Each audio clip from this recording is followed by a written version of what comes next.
السلام علیکم ورحمۃ اللہ وبرکاتہ۔ ان الحمد للہ رب العالمین والعاقبۃ للمتقین والصلاة والسلام علی سید الانبیاء والمرسلین نبینا محمد وعلی آلہ واصحابہ ومن تبعہم بإحسان الی یوم الدین۔ الحمد للہ الذی ہدانا لہذا وما کنا لنہتدی لولا ان ہدانا اللہ۔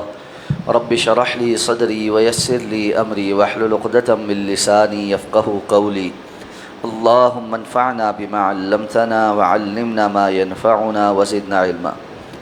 اللہ تعالیٰ کے فضل و احسان سے سورہ الاعراف کی آیت نمبر 53 تک ہمارا سبق مکمل ہو چکا ہے۔ آیت نمبر 54 سے 56 تک انشاءاللہ آج ہم پڑھیں گے۔ اعوذ باللہ من الشیطان الرجیم۔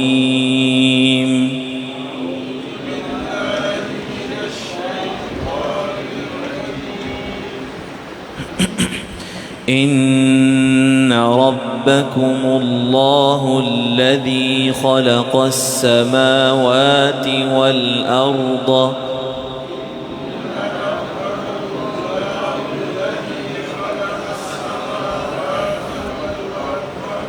والأرض في 6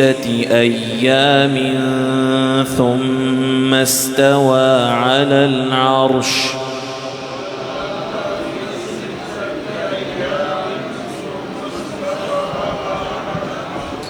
يغشي الليل النهار يطلبه حثيثا والشمس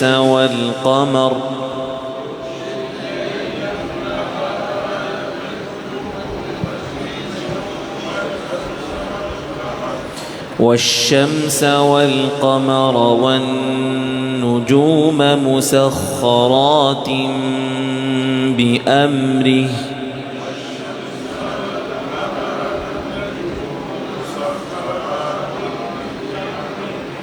ألا له الخلق والأمر تبارك الله رب العالمين۔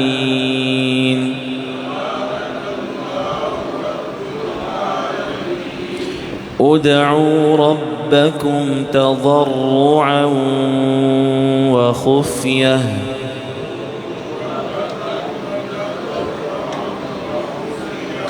إنه لا يحب المعتدين۔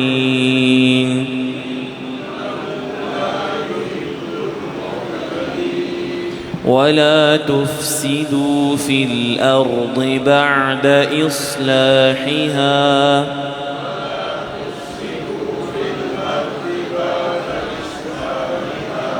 وادعوه خوفا وطمعا إن رحمة الله قريب من المحسنين۔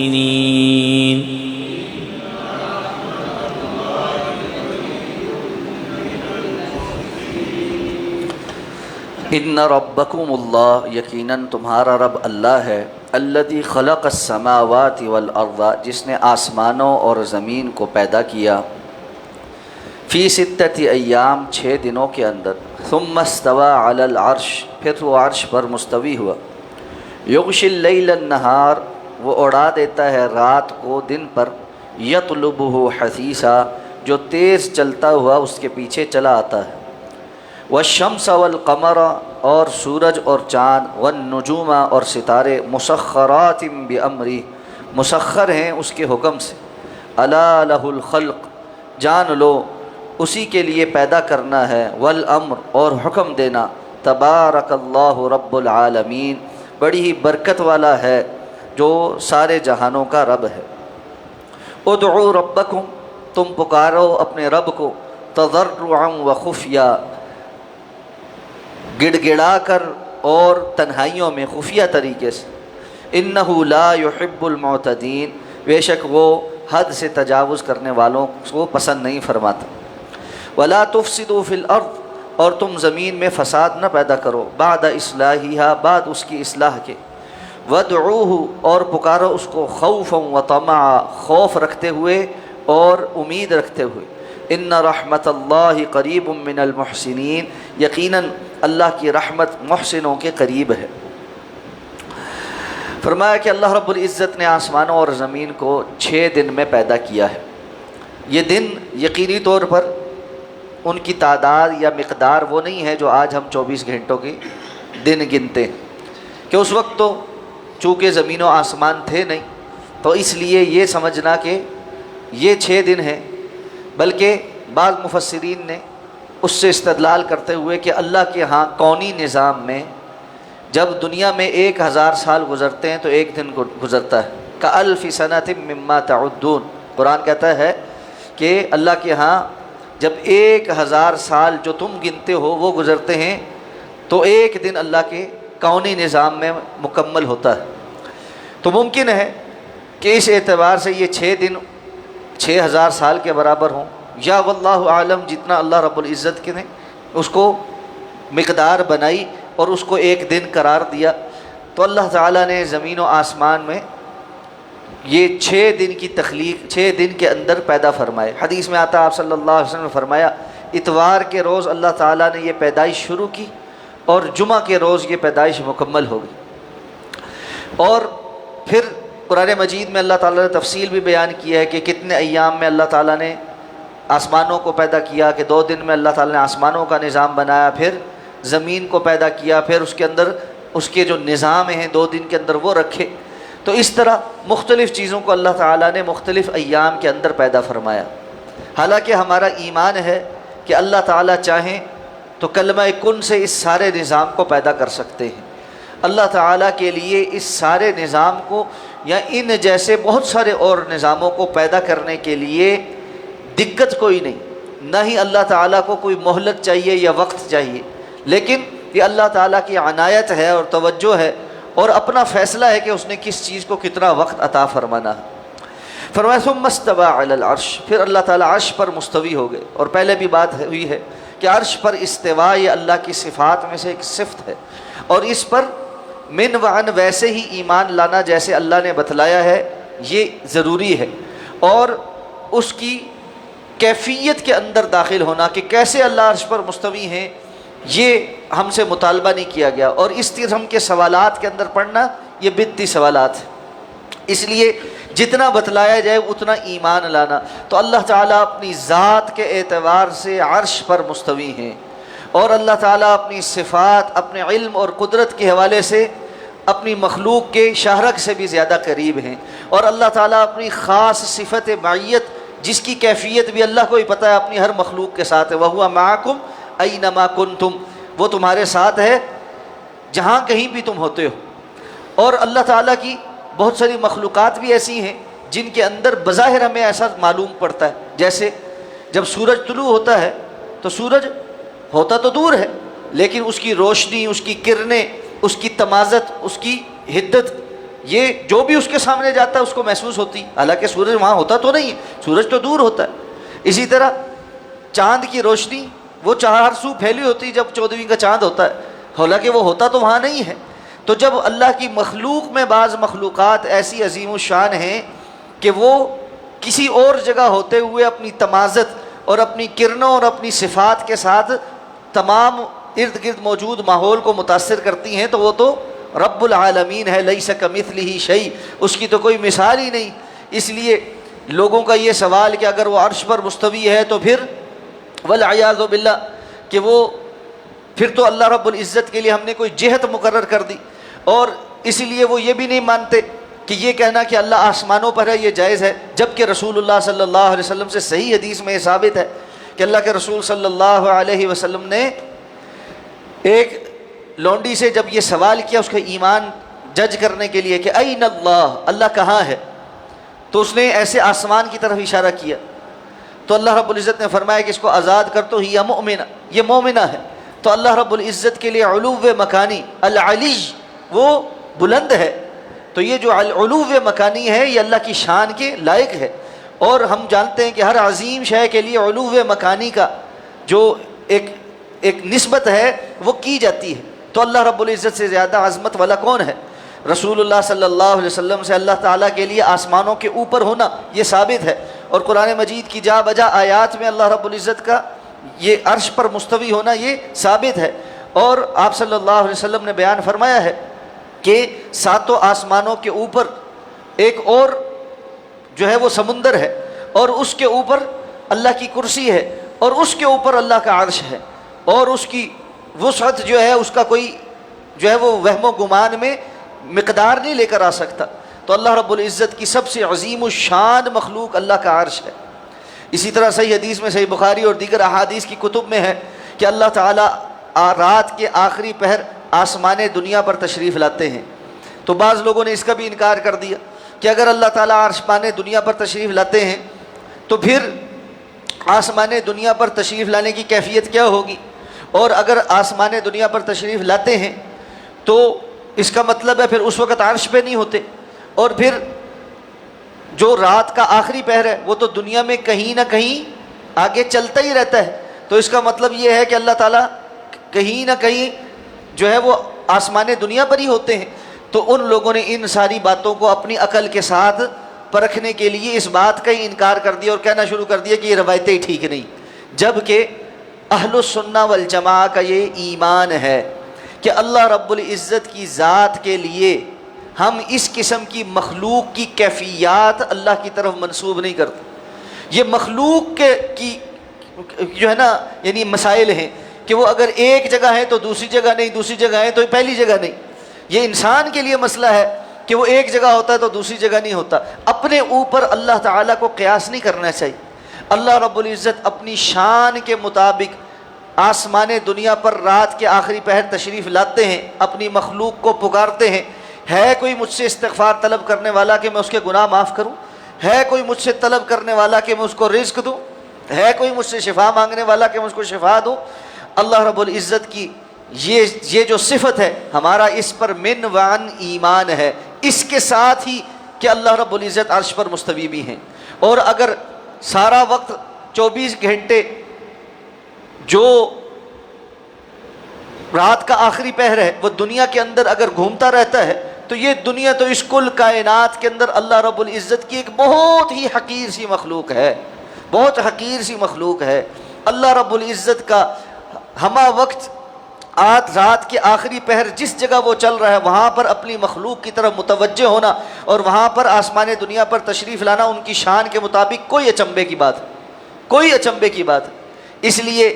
مخلوق کو یہ زیبا نہیں دیتا کہ وہ خالق کے متعلق اپنی کیفیات کو مد نظر رکھتے ہوئے باتیں کرنا شروع ہو جائے۔ جو کچھ اللہ نے بیان کیا ہمارا اس پر ایمان ہے۔ تو الرحمن علی العرش استوى، رحمان عرش پر مستوی ہے۔ ثم استوى علی العرش، پھر وہ عرش پر مستوی ہو گیا ہے۔ یغشی اللیل النہار، وہ رات کو دن کے اوپر اڑا دیتا ہے۔ دن آتا ہے آہستہ آہستہ اللہ اس کے اوپر رات اڑا دیتا ہے۔ یطلبہ حثیثا، اور پھر دن تیزی سے چلتا چلتا اس کے پیچھے واپس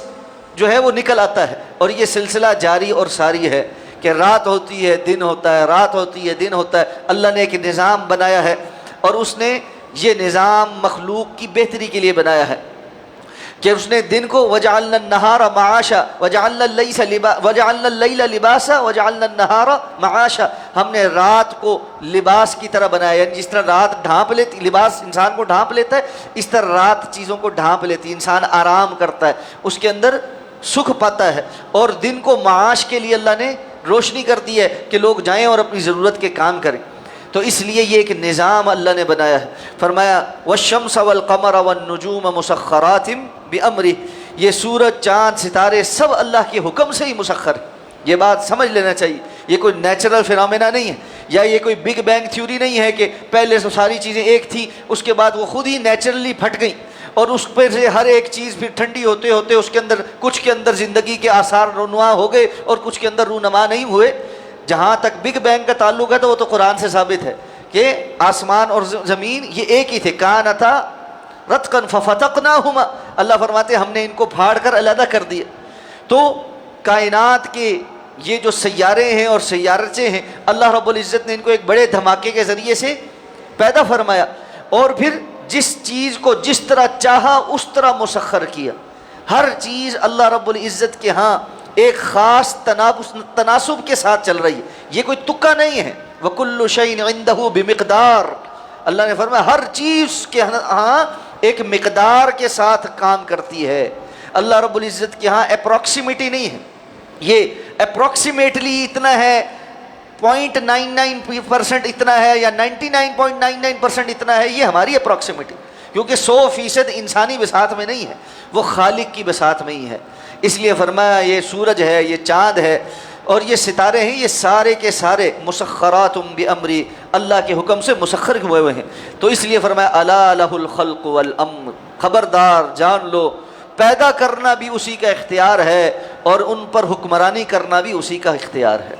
یہ تو نہیں ہو سکتا کہ پیدا تو اللہ نے کیے ہوں، اب فیصلے کسی اور کے چلتے ہوں، فیصلوں میں تم اللہ رب العزت کے ساتھ اوروں کو شریک بنانا شروع کر دو، تم کہو جی اللہ بھی کرتا ہے اور فلاں بھی کرتا ہے، اللہ بھی کرتے ہیں اور غوث اعظم بھی کرتا ہے، اور اللہ کا فیصلہ تو غوث اعظم بھی موڑ دیتا ہے۔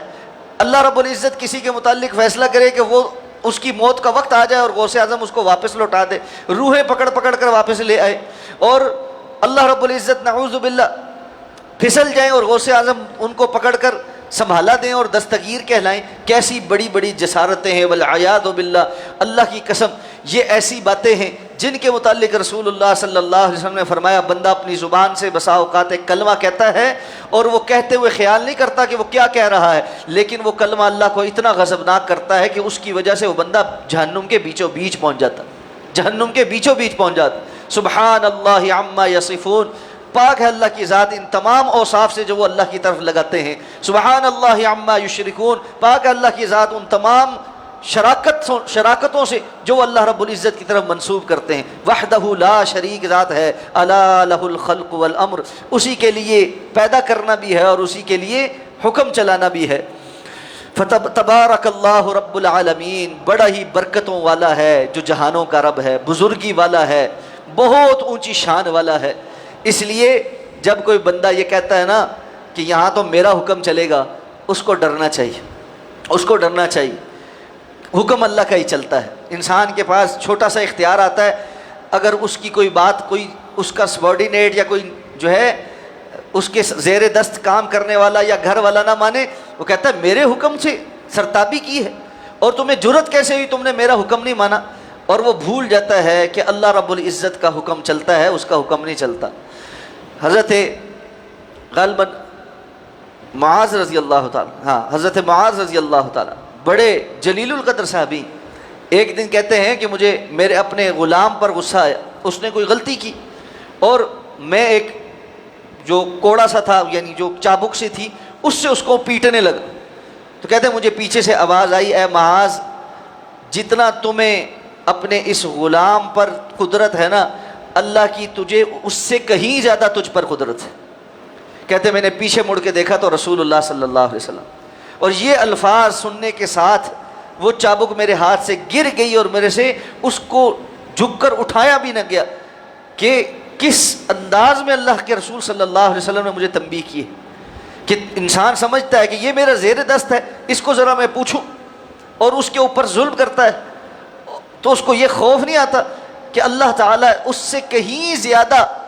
اپنے اس بندے پر قدرت رکھتا ہے جتنی اس کو اپنے کسی زیر دست کے اوپر قدرت ہے۔ اس لیے بندے کو اللہ کی مخلوق کے ساتھ معاملات کرتے ہوئے نرمی کا معاملہ کرنا چاہیے، رحمت کا معاملہ کرنا چاہیے، اس لیے کہ خالق اپنے مخلوق کے ساتھ بڑا رحم دل ہے، اور اس نے یہ اعلان کیا ہے ارحموا من فی الارض یرحمکم من فی السماء، تم زمین والوں پر رحم کرو، جو آسمانوں پر ہے وہ تم پر رحم کرے گا۔ تو اس لیے فرمایا تبارک اللہ رب العالمین، وہ بڑا ہی بزرگی والا جہانوں کا رب ہے۔ ادعوا ربکم تضرعا وخفیا، اب جب تمہیں اس کی جلال، عظمت، شان، بزرگی اور اس کی قدرت کا اندازہ ہو جائے تو بندہ پھر اس کی طرف مائل ہوتا ہے کہ میں پھر اپنے رب سے مناجات کروں، میں اپنے رب سے باتیں کروں۔ تو سکھلایا ہے کہ اپنے رب سے باتیں کیسی کرنی۔ صحابہ کرام کہتے ہیں ہم نے رسول اللہ صلی اللہ علیہ وسلم سے پوچھا تھا اقریب ربنا فنناجیہ ام بعید فننادیہ، کیا ہمارا رب قریب ہے تو ہم اس سے سرگوشیاں کریں، اور اگر دور ہے تو ہم اونچی اونچی اس کو آوازیں دیں۔ تو یہ آیت نازل ہوئی کہ وَإِذَا سَأَلَكَ عِبَادِي عَنِّي فَإِنِّي قَرِيبٌ أُجِيبُ دَعْوَةَ الدَّاعِ إِذَا دَعَانِ فَلْيَسْتَجِيبُوا لِي وَلْيُؤْمِنُوا بِي لَعَلَّهُمْ يَرْشُدُونَ، جب بھی میرے بندے آپ سے میرے بارے سوال کرتے ہیں ان کو بتائیں یقیناً میں قریب ہوں، اور جب کبھی بھی کوئی پکارنے والا پکارتا ہے میں اس کی پکار کا جواب دیتا ہوں۔ تو ان کو چاہیے کہ وہ میری بات کو تسلیم کریں اور میری طرف رغبت اختیار کریں، مجھ پر ایمان رکھیں۔ تو اللہ تعالیٰ نے کہا ہے کہ اللہ رب العزت سے طلب کرنے کا، مناجات کا طریقہ ہے ادعوا ربکم تضرعا وخفیہ، اپنے رب سے گڑ گڑا کر اور خفیہ طریقے سے اس کو پکارا کرو، اس لیے کہ عوام الناس میں تو دعا کرنا درست ہے، یہ نہیں کہ حرام ہے، اللہ کے رسول نے بھی کی ہیں دعائیں، اجتماعی بھی کی ہیں، انفرادی بھی کی ہیں، اونچی آواز سے بھی کی ہیں، لیکن جو انسان کی تنہائی میں اپنے رب کے ساتھ مناجات ہیں وہ اس کے اور اس کے رب کے درمیان کی بات ہے، اور اللہ کو یہ بڑا ہی پسند ہے کہ بندے کی اور اس کے درمیان کوئی دوسرا واسطہ نہ ہو۔ اللہ کو یہ بڑا پسند ہے کہ اس کا بندہ ساری دنیا سے چھپ چھپا کر تنہائیوں میں اس کے پاس بیٹھ کر اس سے باتیں کرتے ہوئے گڑ گڑائے، عاجزی اختیار کرے، اس کی آنکھوں سے آنسو جاری ہوں۔ اور رسول اللہ صلی اللہ علیہ وسلم نے فرمایا کہ تم اللہ سے دعا مانگتے ہوئے رونے والی کیفیت بنایا کرو، یعنی رویا کرو، اور اگر تمہیں رونا نہیں آتا تو رونے والی کیفیت بنایا کرو، شکل ہی بنا لو، وہ بہروپ بھی پسند کر لیتا ہے۔ اور آپ نے فرمایا کہ قیامت کے روز جن لوگوں کو اللہ تعالیٰ اپنے عرش کے سائے میں جگہ عطا فرمائیں گے ان میں سے ایک خوش قسمت بندہ کون ہوگا؟ ذکر اللہ خالیا ففاضت عیناہ، تنہائی میں بیٹھ کر اس نے اللہ کا ذکر کیا، اللہ کو یاد کیا، اور اللہ رب العزت کی عظمت، اللہ کی شان، اللہ رب العزت کی قدرت اور ہیبت اس کے اوپر ایسی طاری ہوئی کہ اس کی آنکھوں سے آنسو جاری ہو گئے۔ یہ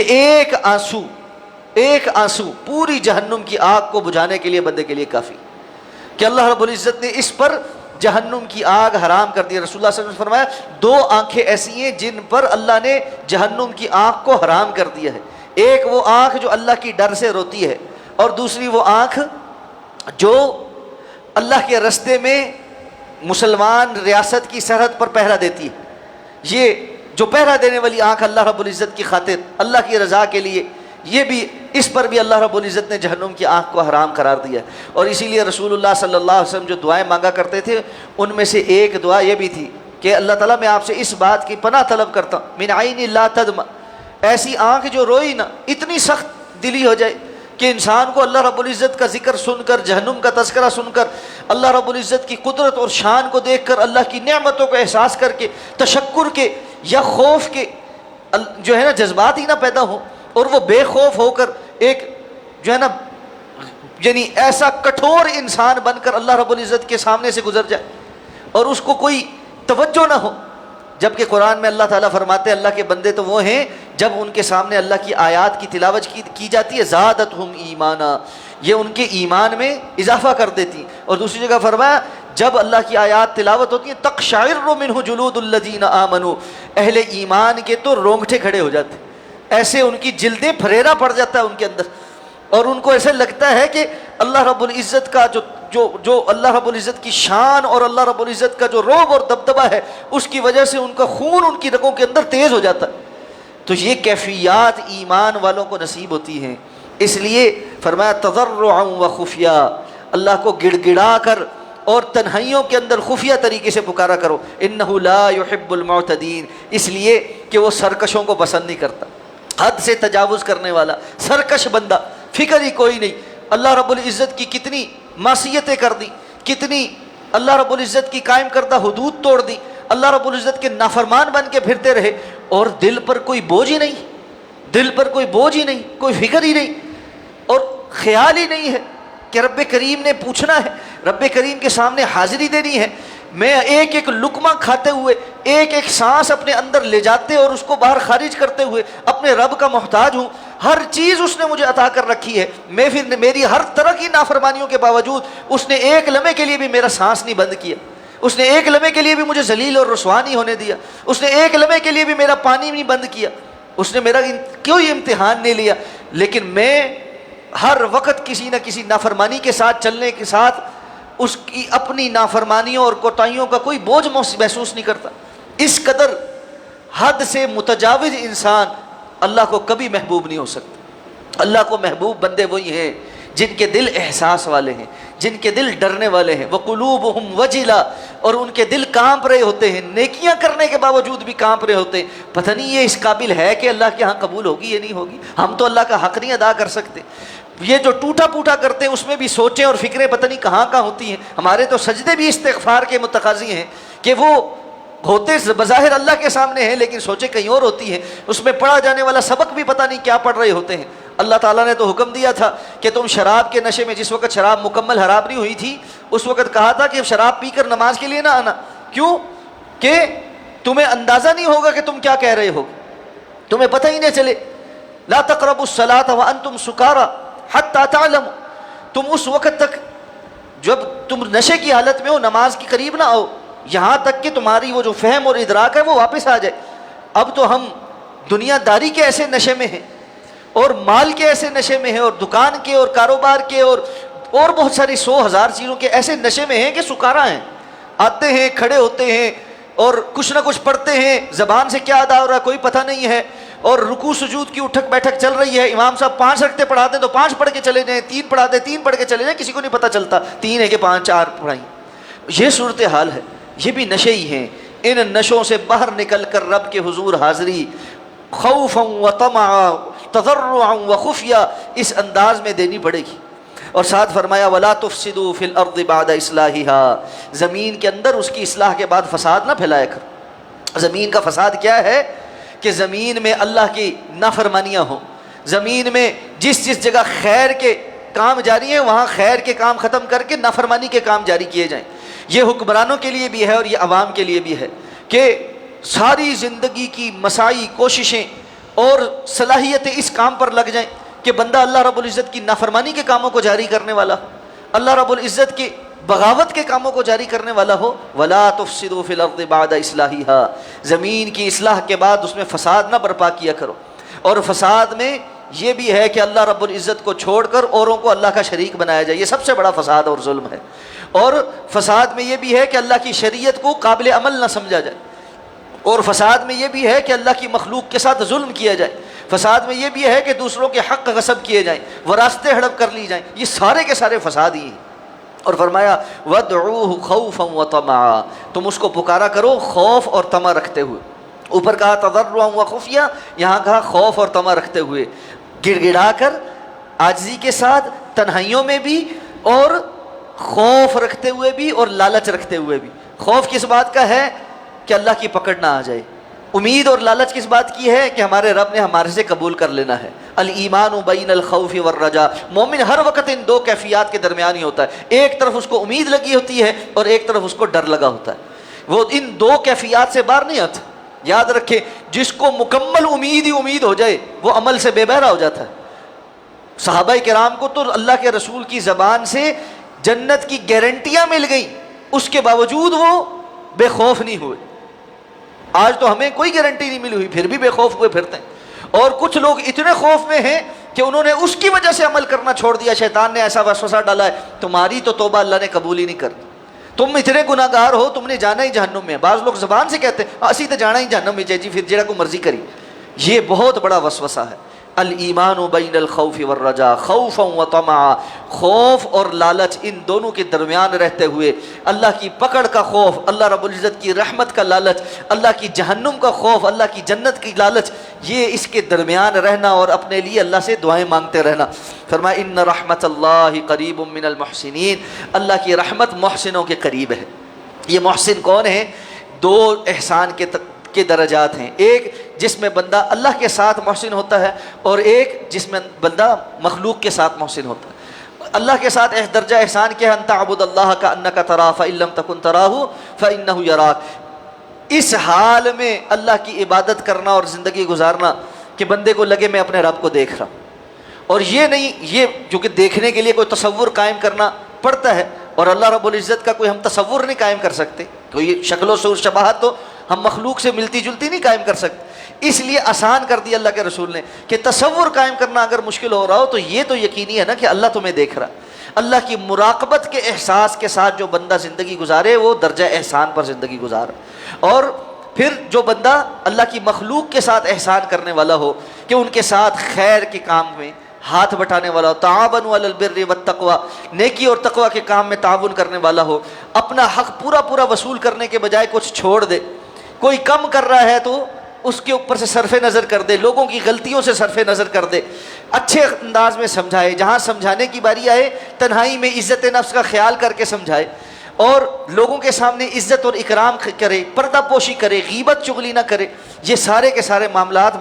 محسنین کے ہی ہیں۔ ان رحمت اللہ قریب من المحسنین، ایسے محسن بندوں کے ساتھ اللہ کی رحمت بڑی قریب ہے، اللہ کی رحمت ان کے قریب ہو جاتی، وہ بالکل اللہ کی رحمت میں داخل ہوئے ہیں۔ اور ہم میں سے ہر شخص چاہتا ہے کہ اللہ کی رحمت اس کے شامل حال ہو جائے، تو درجہ احسان پر زندگی گزارنے کی کوشش کریں۔ اللہ کے ساتھ بھی بندہ درجہ احسان پر ہو اور مخلوق کے ساتھ بھی درجہ احسان پر ہو۔ اللہ ہمیں اس کی توفیق عطا فرما دے۔ سبحانک اللہم و بحمدک، نشہد ان لا الہ الا انت، نستغفرک و نتوب الیک۔